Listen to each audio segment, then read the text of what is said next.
எனக்கு வில்லனிசமும் காமிக்க தெரியும் அப்படின்னு கவுண்டமணி வில்லனா மிரட்டி விட்ட படங்கள் என்னலாம் தெரியுமா?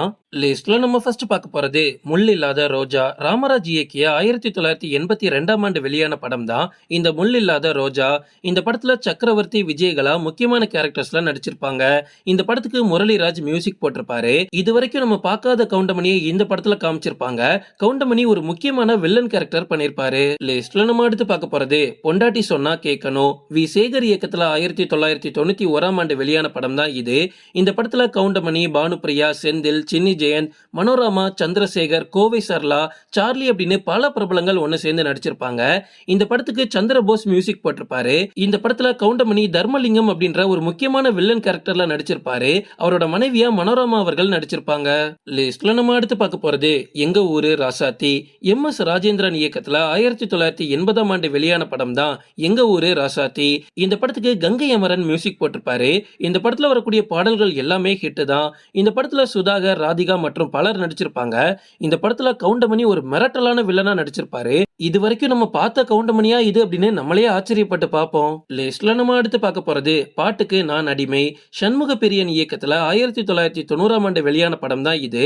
இந்த படத்துல ராமராஜன், ரேகா, குஷ்பு, டிஸ்கோ சாந்தி, கவுண்டமணி, ஆனந்த்ராஜ், ரேகா அப்படின்னு பல பிரபலங்கள் நடிச்சிருப்பாங்க. இந்த படத்துக்கு நம்ம இளையராஜா தான் மியூசிக் போட்டிருந்தாரு. கவுண்டமணி ராமராஜனோட மாமாவா காமெடி கலந்த வில்லனா நடிச்சிருப்பாரு. இது வரைக்கும் பார்த்த வில்லனிசம் வேற, இதுல இவர் காமிக்கக்கூடிய வில்லனிசம் டோட்டலா வேற. லிஸ்ட்ல நம்ம அடுத்து பார்க்க போறது ராஜாத்தி ரோஜா கிளி. சுரேஷ் நடிப்புல உருவான இந்த படத்துல நளினி, ராஜேஷ், செந்தில் அப்படின்னு நிறைய நட்சத்திரங்கள் நடிச்சிருப்பாங்க. காமெடி கதாபாத்திரத்துல மட்டுமே நடிச்சிட்டு வந்த கவுண்டமணி இந்த படத்துல வில்லனா அறிமுகமாகும் போது ஒட்டுமொத்த ஆடியன்ஸும் பயங்கரமா ஷாக் ஆயிட்டாங்க. வாழ பழுத்து இருக்கு அப்படின்ற பாட்டுக்கு கவுண்டமணி கூட அனுராதா போட்ட குத்தாட்டம்லாம் கண்டிப்பா நீங்க மறந்திருக்க மாட்டீங்க. லிஸ்ட்ல நம்ம அடுத்து பார்க்க போறது ஞானப்பழம். பாக்கியராஜ் நடிப்புல உருவான இந்த படத்துல சுகன்யா, வினிதா மற்றும் ரேகா அப்படின்னு நிறைய பேர் நடிச்சிருப்பாங்க. இந்த படத்துல சுகன்யாக்கு அண்ணனா கவுண்டமணி வில்லன் கேரக்டர்ஸ்ல நடிச்சிருப்பாரு. இந்த படத்துல எல்லாரையும் தூக்கி சாப்பிடுற அளவுக்கு கவுண்டமணி ஒரு பெர்ஃபார்மன்ஸ் பண்ணிருப்பாரு. இந்த படத்தை பார்த்துக்கிட்டு கவுண்டமணியை எல்லாருமே ரொம்ப ரொம்ப பாராட்டினாங்க. லிஸ்ட்ல நம்ம அடுத்து பார்க்க போறது 16 வயது நிலை. கமலஹாசன், ரஜினிகாந்த் நடிப்புல வெளியான படம் தான் 16 வயது நிலை. இந்த படத்துல ஸ்ரீதேவி, ரஜினிகாந்த் மற்றும் கவுண்டமணி நடிச்சிருப்பாங்க. இந்த படத்துல ரஜினிகாந்த் ஒரு பக்காவான வில்லன் கேரக்டர் பண்ணிருப்பாரு, நமக்கு தெரியும். கண்டிப்பா இந்த படம் நீங்க பார்த்திருப்பீங்கன்னு நான் நினைக்கிறேன். ஆனா கவுண்டமணியும் இந்த படத்துல ஒரு தரமான வில்லன் தான். ரஜினி கூட கவுண்டமணி பண்ணக்கூடிய லூட்டி எல்லாமே பயங்கரமா இருக்கும். லிஸ்ட்ல நம்ம அடுத்து பார்க்க போறது பொன்மன செல்வன். விஜயகாந்த் நடிப்புல உருவான ஒரு தரமான படம் தான் இது. இந்த படத்துல சோபனா, வித்யாஸ்ரீலாம் நடிச்சிருப்பாங்க. கவுண்டமணி வில்லனா நடிச்சிருப்பாரு. விஜயகாந்த் கூட கவுண்டமணி வில்லனா நடிச்ச முதல் படம் இதுதான்.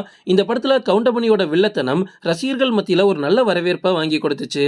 லிஸ்ட்ல நம்ம அடுத்து பார்க்க போறது ரகசிய போலீஸ். சரத்குமார் நடிப்புல உருவான படம் தான் ரகசிய போலீஸ். இந்த படத்துல நக்குமார், ராதிகா மற்றும் செந்தில் மாதிரியான நிறைய நட்சத்திரங்கள் நடிச்சிருப்பாங்க. இந்த படத்துல சரத்குமாருக்கு டைரக்ட் வில்லனா கவுண்டமணி நடிச்சிருப்பாரு. கவுண்டமணியோட வில்லத்தனத்தை பார்த்து எல்லாருமே மிரண்டு போயிட்டாங்க. இந்த படங்கள் தவிர பேர் சொல்லும் பிள்ளை, ஆவாரம் பூ இந்த மாதிரி நிறைய படத்துல கவுண்டமணி வில்லனா நடிச்சிருக்காரு. ஓகே ஃப்ரெண்ட்ஸ், இதோட நான் இந்த வீடியோ முடிச்சுக்கிறேன். இன்னொரு இன்ட்ரெஸ்டிங்கான வீடியோல நம்ம சந்திக்கலாம். Stay tuned.